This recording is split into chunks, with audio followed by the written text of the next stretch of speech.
Part सेकंडमधील आपण 1.4 जो similarity theorem झाल्यानंतर थेरमच्यावर आधारित हा आहे. त्याच्यातला फर्स्ट एक्झाम्पल आपण बघतोय. The ratio of corresponding sides of similar triangles is 3:5. Then find the ratio of their areas. म्हणजेच दिलेल्या दोन्ही समरूप त्रिकोण जे आहेत त्यांचा रेशो, साइड्सचा रेशो जो बाजूंचा गुणोत्तर आहे ते 3:5 आहे. तर त्यांच्या क्षेत्रफळाचं गुणोत्तर काढायला सांगितलंय.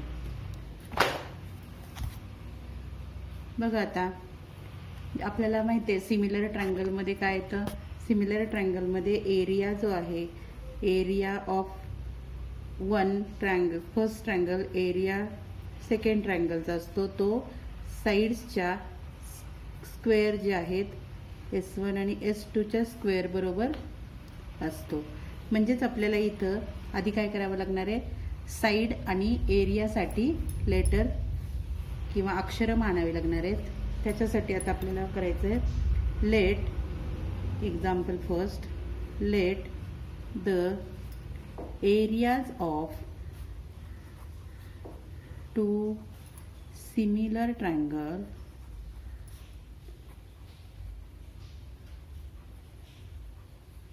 Triangles be A1 and A2. म्हणजे एरियासाठी आपण A1, पहिल्या ट्रायंगलच्या एरियासाठी A1 आणि दुसऱ्या ट्रायंगलच्या क्षेत्रफळासाठी A2 मानलेलं आहे. And the corresponding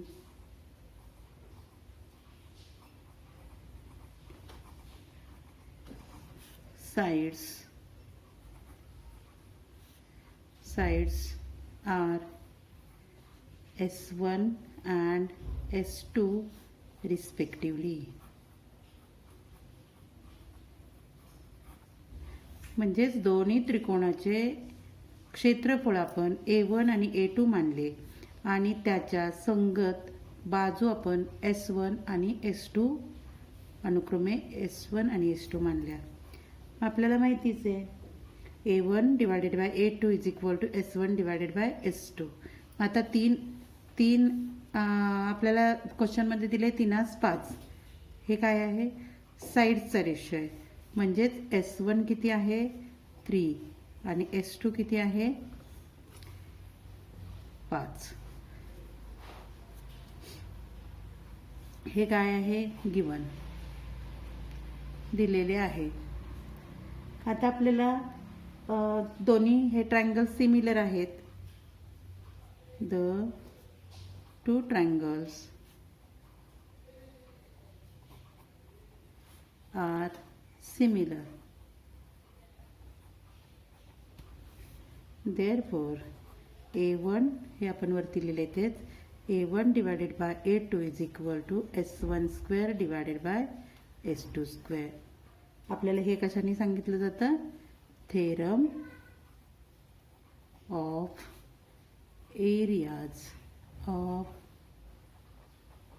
areas are similar.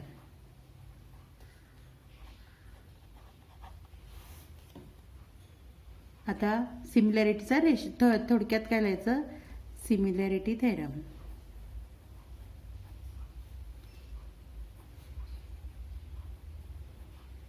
म्हणजे सिमिलॅरिटी थेरममध्ये काय सांगितलं जातं की जर दोन त्रिकोण सिमिलर असतील, समरूप असतील, तर त्या दोन्हींचा जो त्रिकोणांचा जे क्षेत्रफळाचा रेशो असतो तो त्याच्या संगत बाजूंच्या वर्गाच्या गुणोत्तराबरोबर असतो.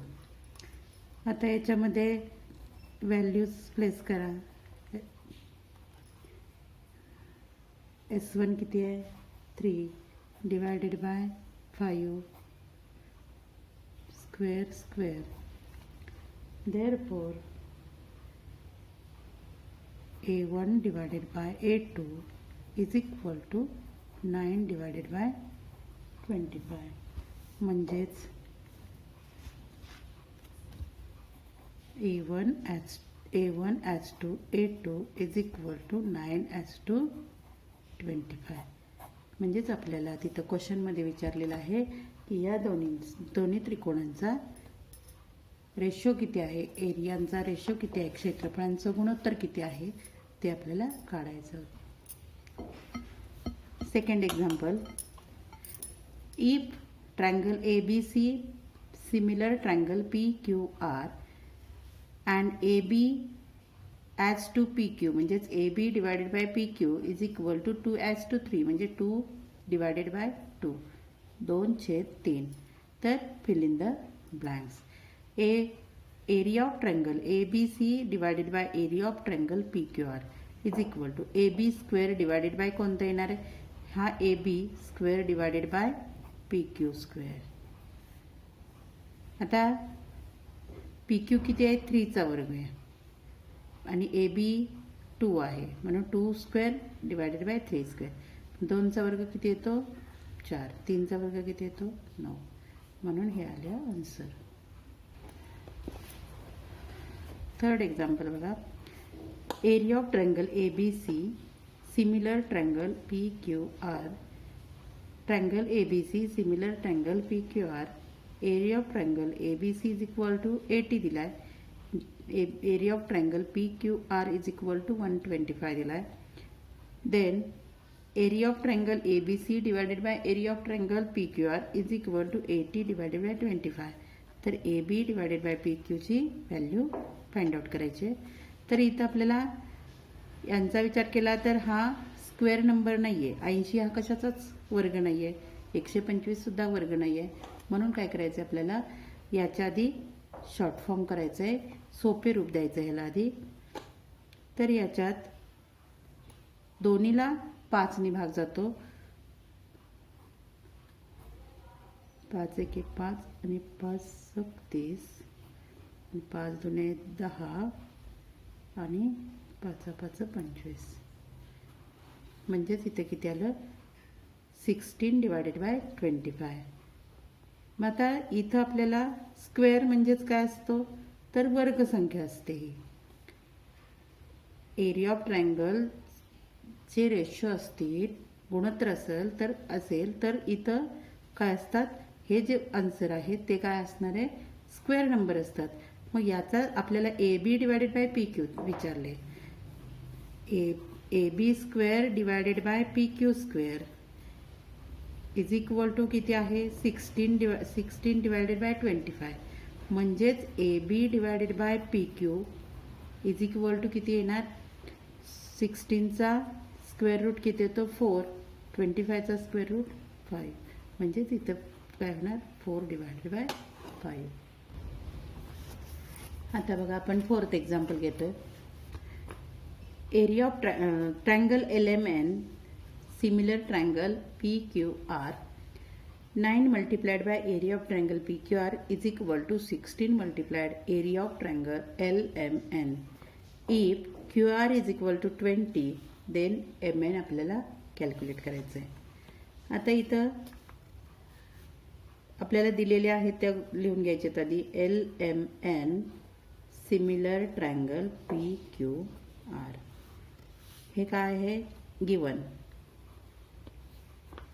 त्याच्यानंतर आपल्याला अजून काय आहे दिलेलं आहे तर 9 multiplied by area of triangle PQR is equal to 16 multiplied by area of triangle LMN.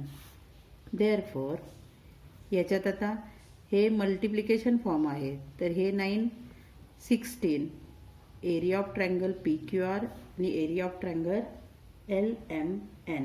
तर 9 डिवायडेड बाय 16, 9 डिवायडेड बाय इकडचं 16 घेतले आणि इकडं area of triangle LMN divided by area of triangle PQR.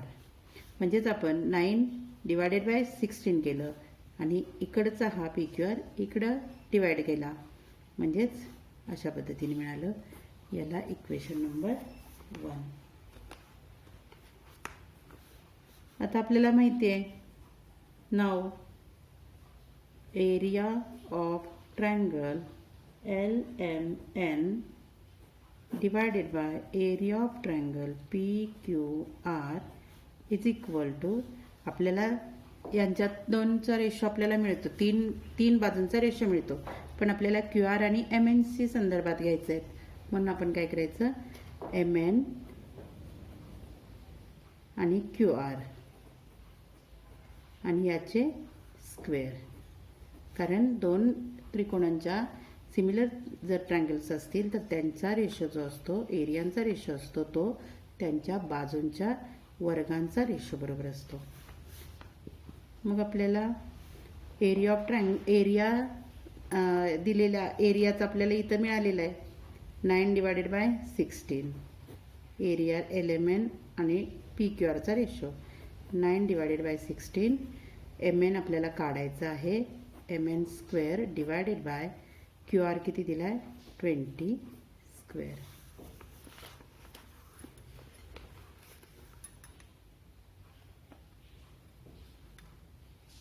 MN square आणि QR square. Therefore आता इकडं square आहे, दोन्ही बाजूंचं आपल्याला काय केलं, स्क्वेअर रूट घेतला. Taking square route,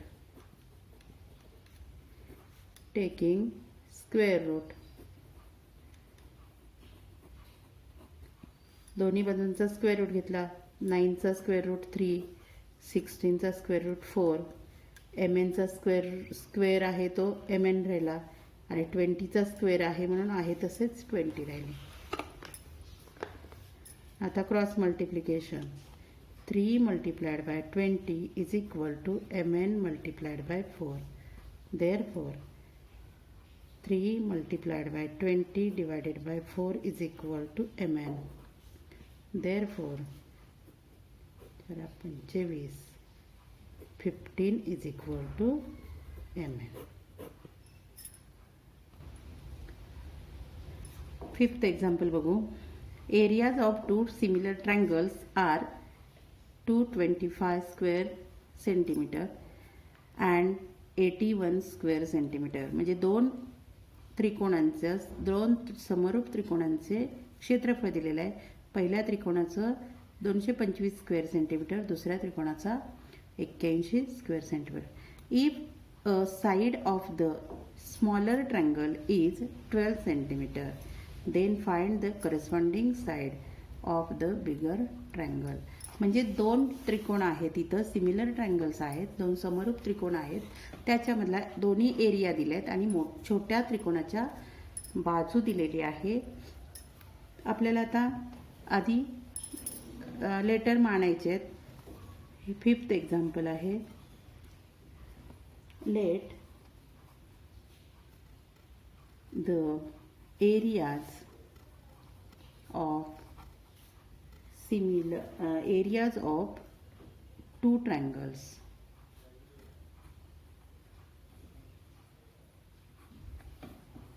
be A1 and A2. Areas आपण A1 आणि A2 ने मानले. and the sides of corresponding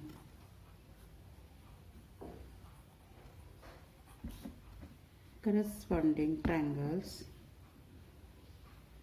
corresponding sides of triangles, corresponding sides of triangles S1 and S2 respectively.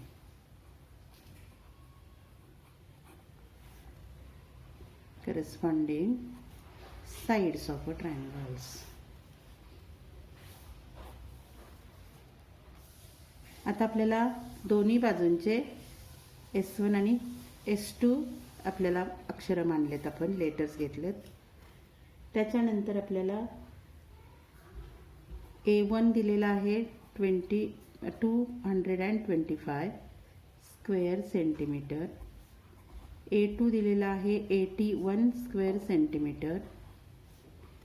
S1 काढायचा आहे. मोठ्या त्रिकोणाची बाजू दिलेली नाही आहे, छोट्या त्रिकोणाची बाजू दिली आहे. S1 काढायचं आहे आणि S2 आपल्याला किती दिलेलं आहे 12 सेंटीमीटर. आता परत आपल्याला इथं सांगितलंय की दोन ट्रायंगल्स ते काय सिमिलर आहेत. The two triangles are similar.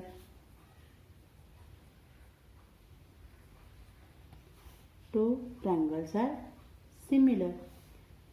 Therefore, by theorem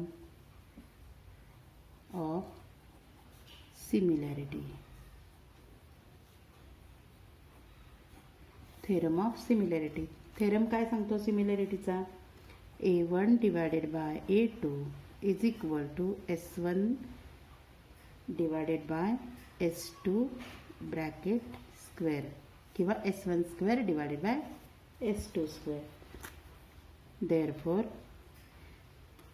आता A1 दिलेला आहे 225 divided by A2 दिलेला आहे 81 is equal to S1 आपल्याला कॅल्क्युलेट करायचं आहे divided by S2 दिलेला आहे 12 square.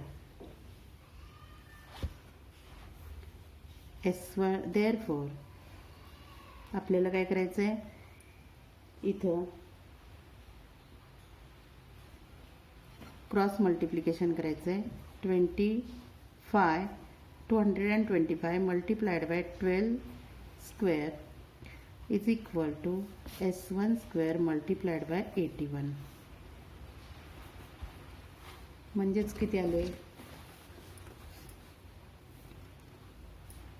S1 इथंच ठेवला 225 multiplied by 12 square divided by 81 is equal to S1 square. Therefore, आता सगळे स्क्वेअर नंबर्स आहेत. 81 हा 9चा स्क्वेअर आहे, 225 हा 15चा स्क्वेअर आहे, 12 स्क्वेअर S1 स्क्वेअर.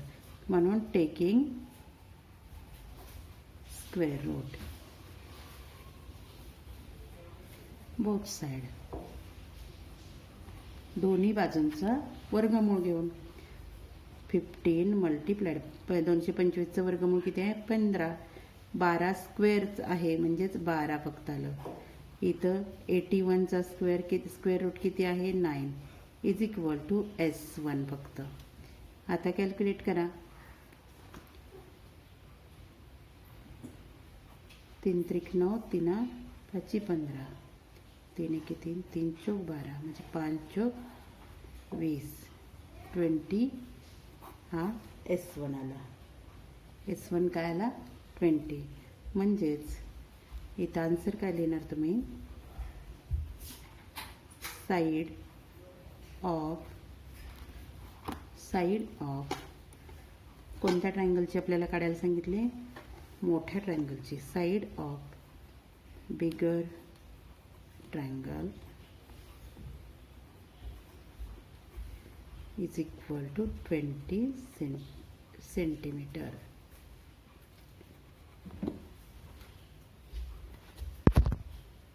हा क्वेश्चन नंबर फर्स्ट साठीचे 2 एक्झाम्पल्स आहेत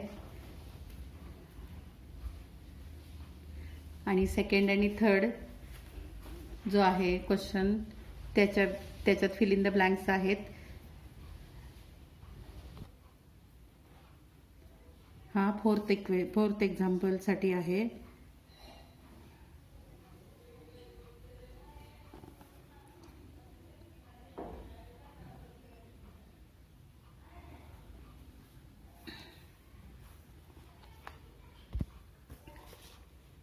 आणि हा फिफ्थ क्वेश्चन साठी 1 आणि 2 एक्झाम्पल्स.